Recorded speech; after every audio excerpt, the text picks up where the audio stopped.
ಅಸ್ಸಲಾಮು ಅಲೈಕುಮ್ ವರಹಮತುಲ್ಲಾ. Ustad kitchen YouTube ಚಾನಲ್ಗೆ ಎಲ್ಲರಿಗೂ ಸ್ವಾಗತ.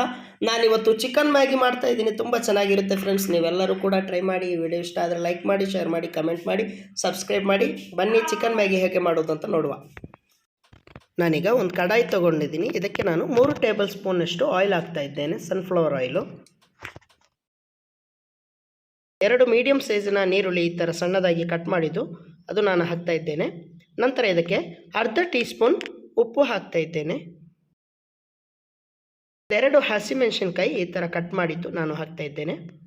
ನಂತರ ಇದಕ್ಕೆ ನಾನು ಒಂದು ಮೀಡಿಯಮ್ ಸೈಜಿನ ಟೊಮ್ಯಾಟೊ ಕಟ್ ಮಾಡಿದ್ದು ನಾನು ಹಾಕ್ತಾ ಇದ್ದೇನೆ. ಆಯಿಲ್ ಬಿಸಿಯಾದ ನಂತರ ಒಂದು ಕ್ಯಾರೆಟ್ ನೋಡಿ ಈ ಥರ ಕಟ್ ಮಾಡಿದ್ದೀನಿ, ಅದು ಕೂಡ ಹಾಕ್ತಾ ಇದ್ದೇನೆ. ಆಮೇಲೆ ಅರ್ಧ ಕಪ್ಪು ಹಸಿ ಬಟಾಣಿ, ಆಮೇಲೆ ಅರ್ಧ ಕಪ್ಪು ಕ್ಯಾಪ್ಸಿಕಮ್.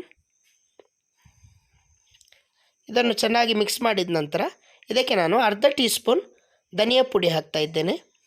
ಆಮೇಲೆ 1/4 ಟೀ ಸ್ಪೂನಷ್ಟು ಅರಶಿಣ ಪುಡಿ.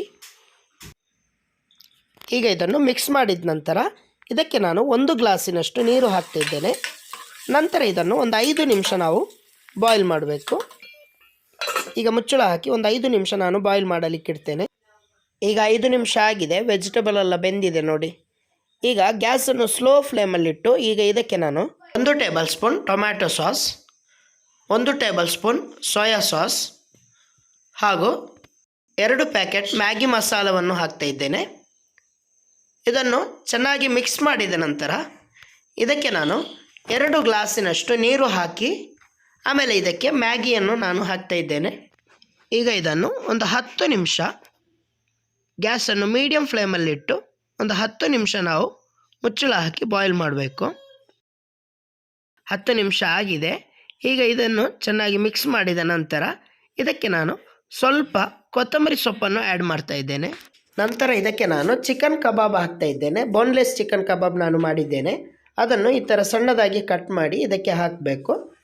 ನಂತರ ಇದನ್ನು ಮಿಕ್ಸ್ ಮಾಡೋಣ.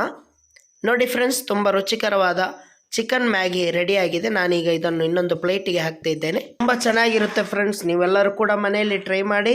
ಮುಂದಿನ ರೆಸಿಪಿಯಲ್ಲಿ ಸಿಗೋಣ. Thanks for watching. ಅಸ್ಸಲಾಮು ಅಲೈಕುಮ್ ವರಹಮತುಲ್ಲಾ.